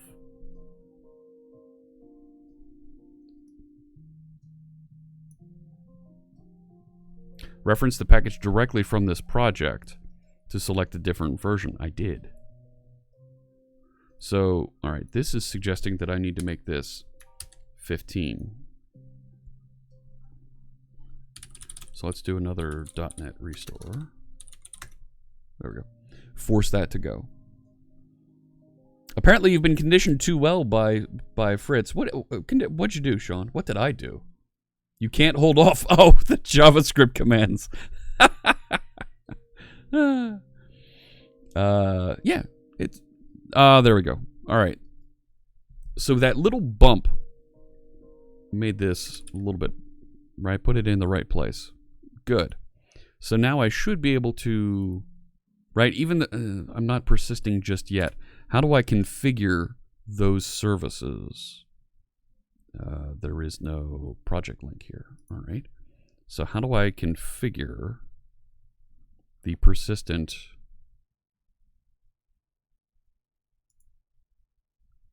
How do I configure that? Storage plugins. Yes, please. Journals. Journals is a specialized type of actor. Oh my god. Where is this? Custom journal configuration path may be specified inside Akka persistent journal plugin path, and by default it requires 2 keys set: class and plugin dispatcher. Oh, do I have to start writing some Hokan for this? I've been able to avoid that. You want eager initialization of the SQLite journal and snapshot store plugin. Your configuration should look like this.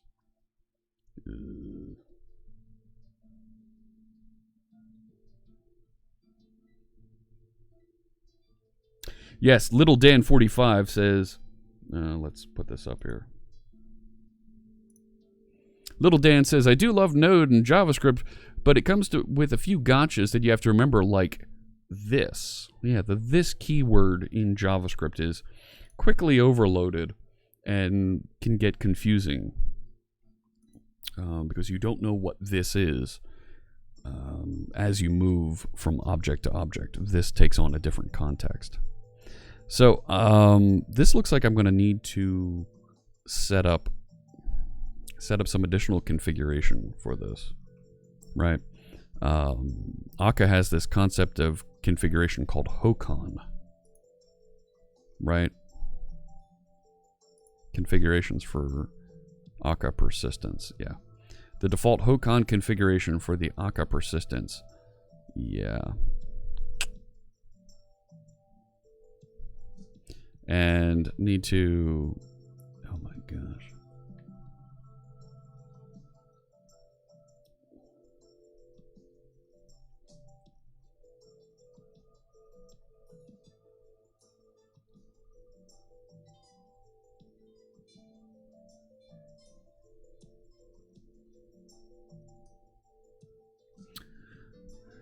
This has the in-memory journaling and storage. Did you see it there? In-memory and local. I don't need SQLite because this can do the in-memory when it's running locally. So I'm going to back off that inclusion. And I'll only need to ramp up and use the Azure plugin when I'm deployed into production. So Stelzy says, this Hokan you add when you create your actor system in startup CS. You give it the Hokan string. Right, so I'm going to have to load that from somewhere and build it up. And this as a configuration to send in. Oh dear God. Directory of persistence plugin and snapshot store plugins is stored here.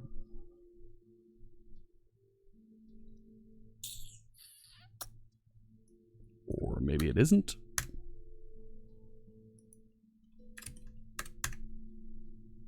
Okay. Community.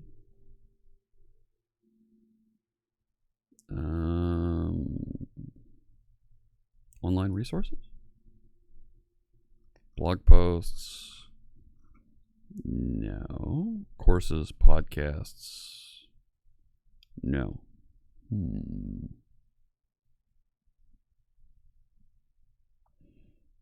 Stelzy has a link for us.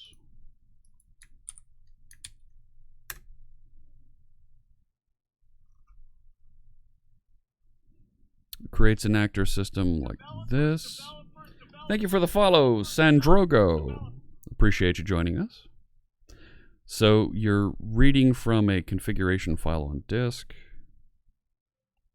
parsing it into a config. I'm assuming that's an Akka config. Yeah.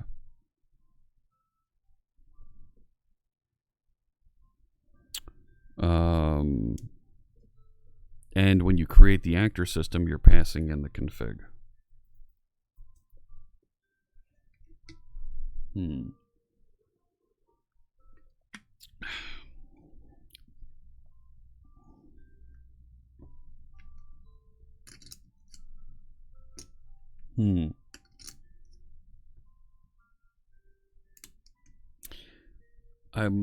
I don't have a good understanding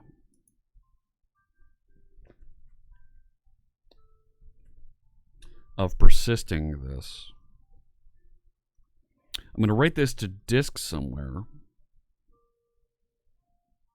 How do I pass in the the Azure specific settings for this? Sandrogo says, I'm new here. What are we working on? There is... This is a distributed chatbot that we've been building with using Akka.net and the actor system that we have available to us using that project.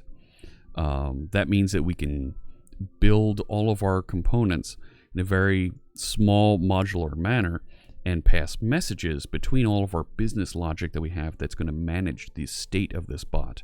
In this way, we'll be able to scale up a bot, scale out a bot by adding more containers, adding more instances of it running, and be able to replicate our bot across containers, hosts, even data centers, and have it communicate and manage the cluster of interactions appropriately as we take over the world. Kidding.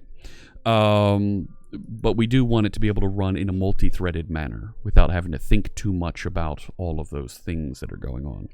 So that's what we're working on. We're running into this concern, this challenge around persisting data in between restarts. So how do we persist that data? Well, our library that we're using, the framework we're using, Akka.net, you see it here, provides a persistence model. So how do we store that configuration? How do we persist the persistent model's configuration so that it loads properly when we're restarting? Where do we save it? Where do we configure it so that we can deploy and have it appropriately load up with the correct configuration? Because if we're going to put, right, I have an Azure persistence capability here. Well, if I'm going to put information about the Azure table storage and how that's configured into the application so that this can use it, I need to be able to store that Azure configuration somewhere secret, somewhere safe. Because I don't want to contribute that put that into source code somewhere. So it's not clear to me.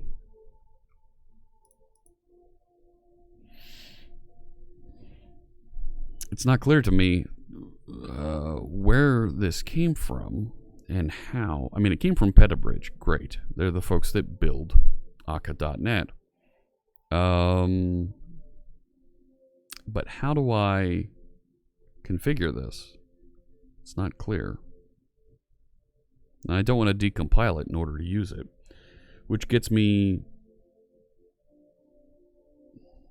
has me concerned that there's no samples or documentation around this just yet. Akka Azure persistence. Let's see if anybody wrote something.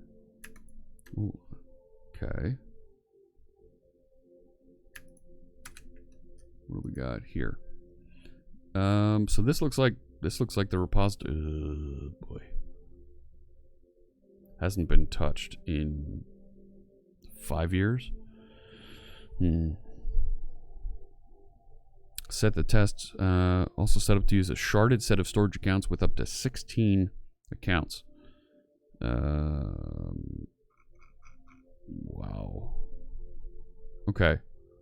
This has clearly been abandoned. Not going there. Here it is in 2015 being mentioned.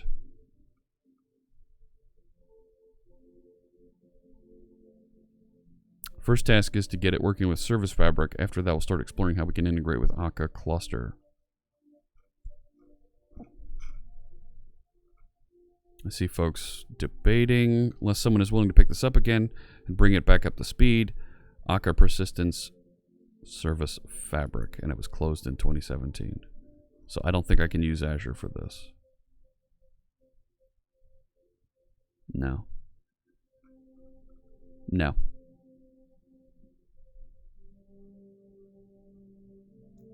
Nope, did not miss a sticker giveaway. Nope, Devil Dog Tech Nerd, you're just fine. Okay.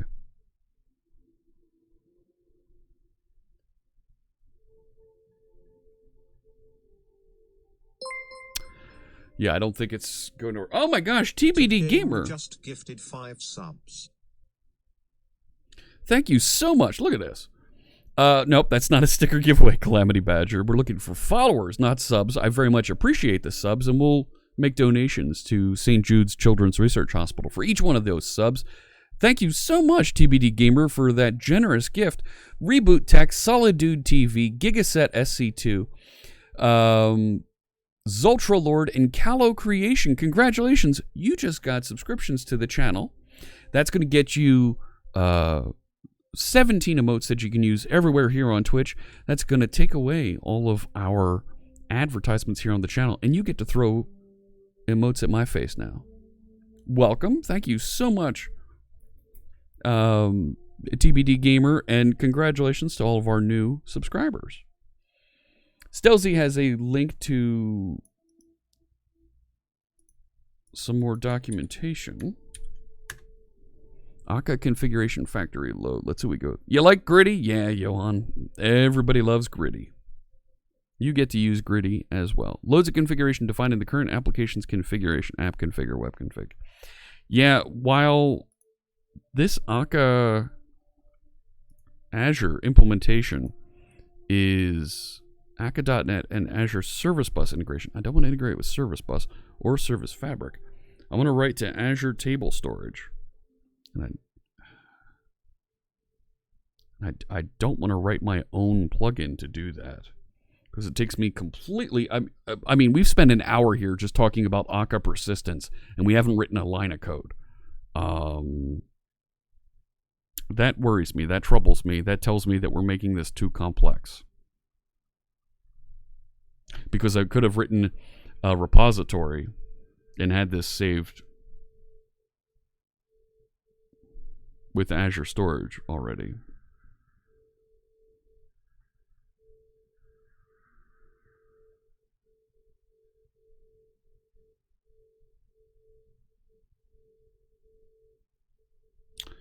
Thinking.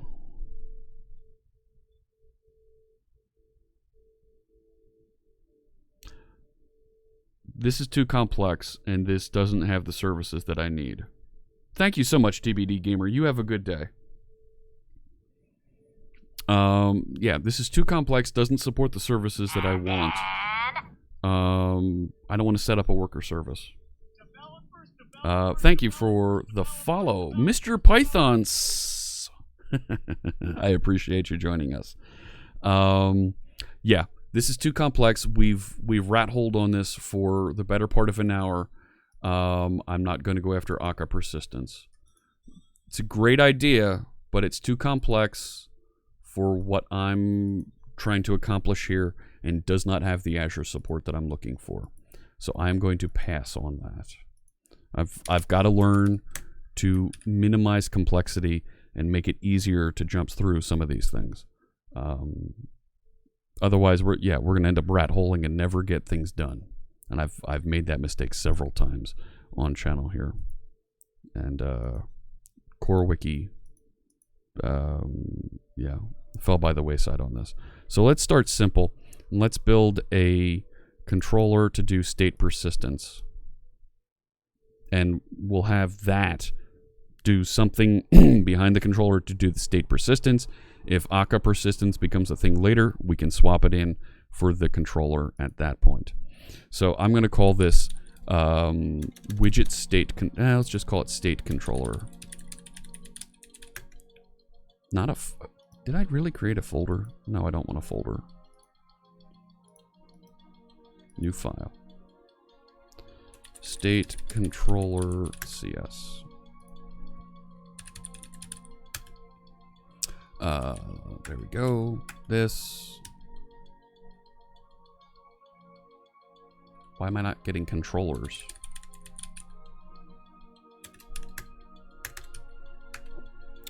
Minimize complexity and pass to other components. Yeah, if I have the abstraction in front of it, then we'll be able to, and if it's an HTTP abstraction, we'll be able to change our persistence mechanism later, but I need to get this running, and that's got to be my first concern. So we'll call this state controller, and it's going to inherit from base controller, right? And we know how to do this. As ASP.NET folks, we know how to do this type of interaction. I'm missing some using statements here, and it's, yeah, look at that. No. Reload window. I tried doing Control R and you didn't work for me there. Visual Studio Code. You missing something here. I should get some red squiggles here. Welcome to the new version of VS Code icons. I don't care. Go away. Shoo. This should...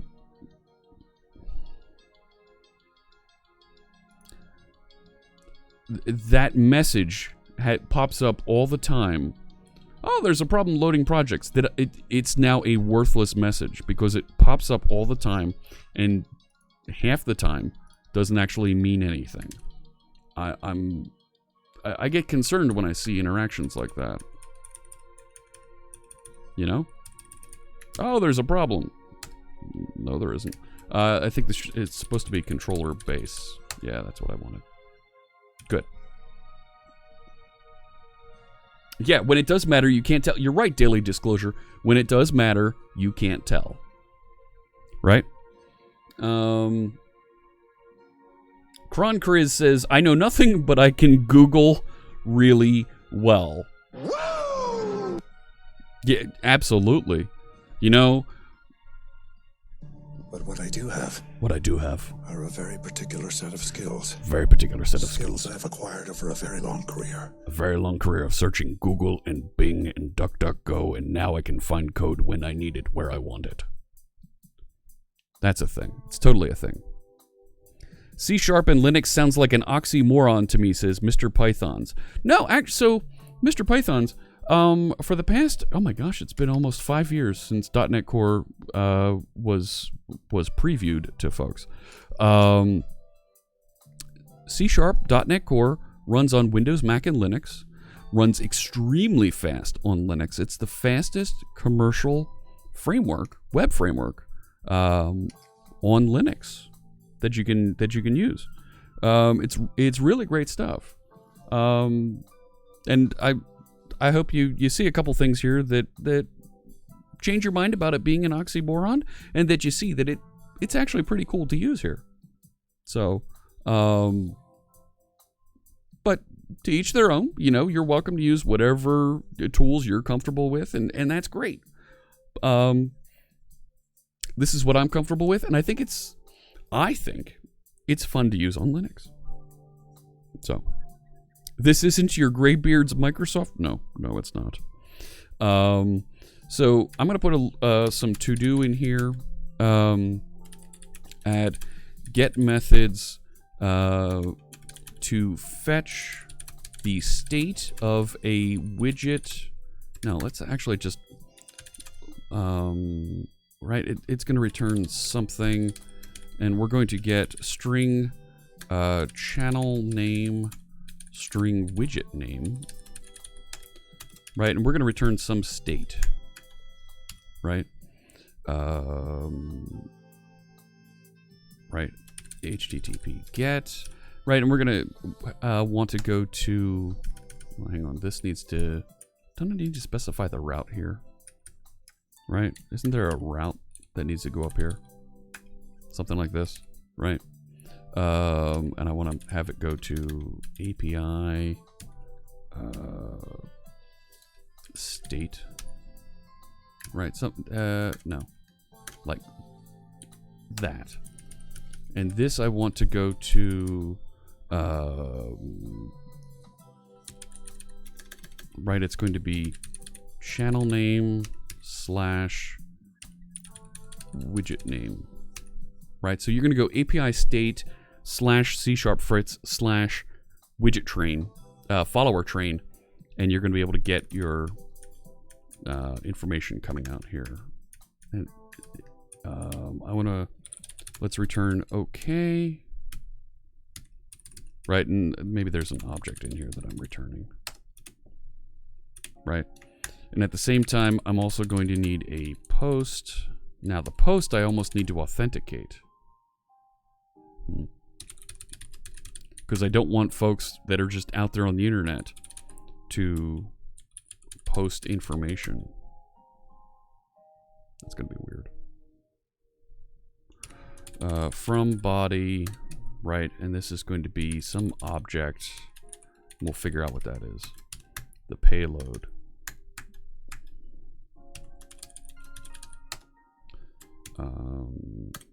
Yeah. And I want to use the same syntax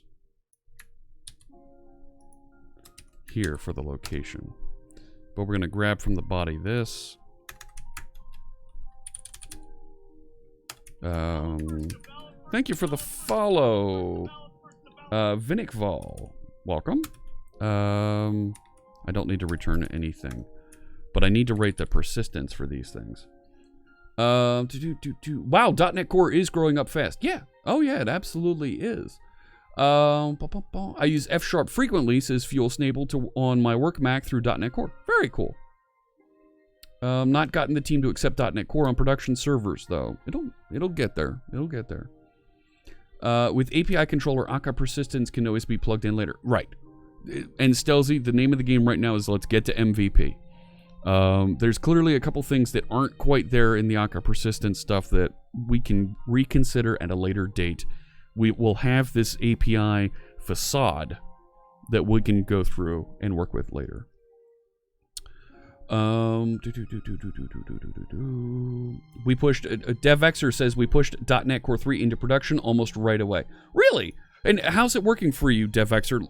I'd be curious to hear about your experience.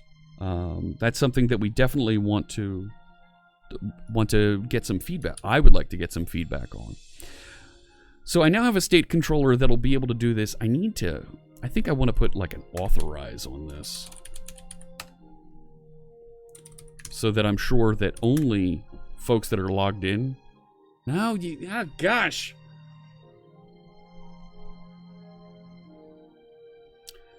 I don't want to make sure, I can't make sure folks are logged in because this right here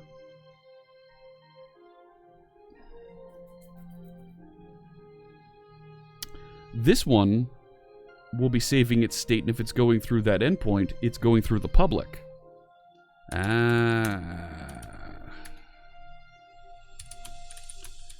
How do we secure this so that going through the public API from OBS is allowed? Course? I'm willing to bet that's a course thing that we could do there. Is the widget such a secret to have to secure it? Yes, because I don't want somebody to push in a state that says, 700 followers on the train. If that endpoint is just open for anybody to hit, that's a problem. I only want to allow submissions into the post there from pages that came from the same source.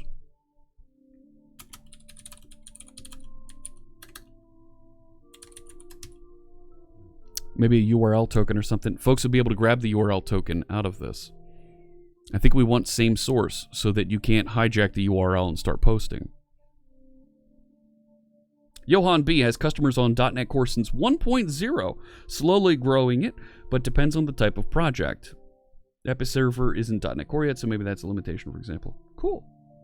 So I think we've got a couple of decisions that we made here. We figured out where our problem is, and I think what we're going to do, right? Let's go back to our README and let's talk about the solutions here.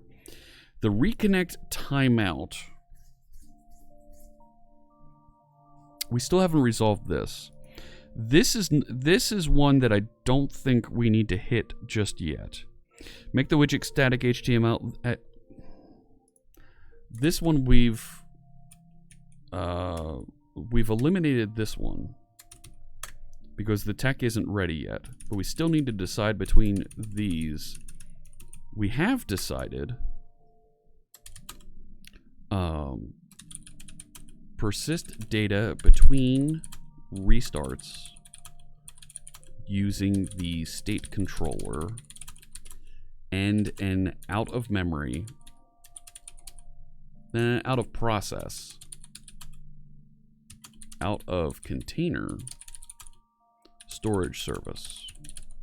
That could be a file somewhere, that could be Azure table storage, that could be SQLite on disk when you're running locally. Extend the reconnect timeout. Yeah, we still need to figure out how do we do this. I'm tempted to make the jump right to this.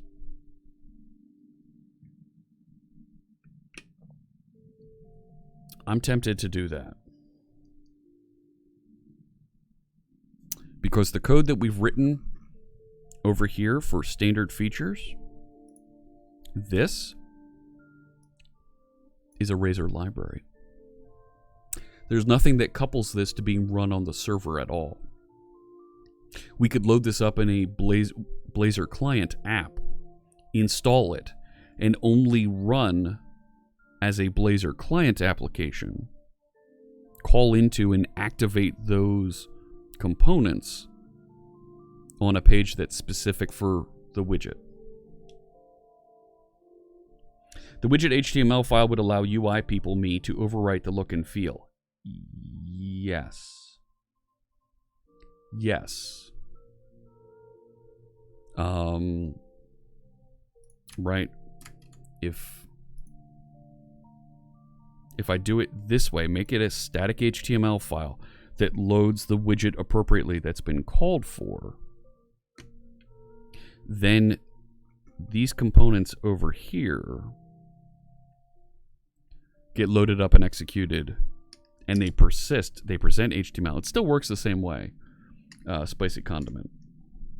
You just want an HTML file and a list of JavaScript events to listen for. I'm not quite going to give you that. Because part of what I'm doing here is I'm showing off Blazor. But maybe I can do that with some interop. Yep, that's right, Janesco.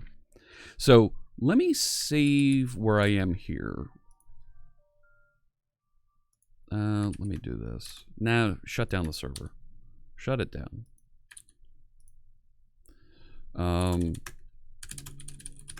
And let's add everything. Talking and working through architecture decisions for, and we're wrapping up here in case you didn't know. Yes, we're going to stop Pretzel and get our Mario music playing. For maintaining server state. Cool. And I'll push that out to my repository. It's not going to do anything, but It'll build and it'll be available out there. Minnow Guy.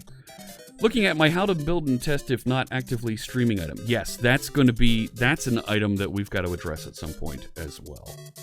You typically use FFmpeg to generate and stream test patterns when we need an unattended test stream. Oh. Well, so Minnow Guy, what we're trying to do is we're detecting items that are going on in chat or events that happen on Twitch. So we need a way to almost have a mock Twitch so that we can trigger events, right? Or that look like they're coming from Twitch so that we can interact with them. Not so much running content on the channel. I appreciate where you're going. That makes a lot of sense. When you need to test overlays and things like that actually interact with Twitch. But in this case, we just want to be able to generate an event, right? Whether it's there's a new follower, or we want to generate a message in chat so we can test those. So you're not wrong. You're not wrong at all. It's not quite going to work for what we're trying to do. Tomorrow, I hope you join me. Tomorrow's Thursday. We're gonna connect. We're gonna try and pull off the whammy here and raid right into Dev Intersection tomorrow. My guest will be Paul Yuchnowitz. We're gonna be talking about Azure services and what you as a developer need to know with Azure on Dev Intersection tomorrow. Thank you so much, everybody, for joining me. Let me see who the followers, who our friends are that we have out there that are streaming. Tomorrow is Thursday. Can you believe it, Gary? Already. Let's see who we can set up a raid for and join folks out there.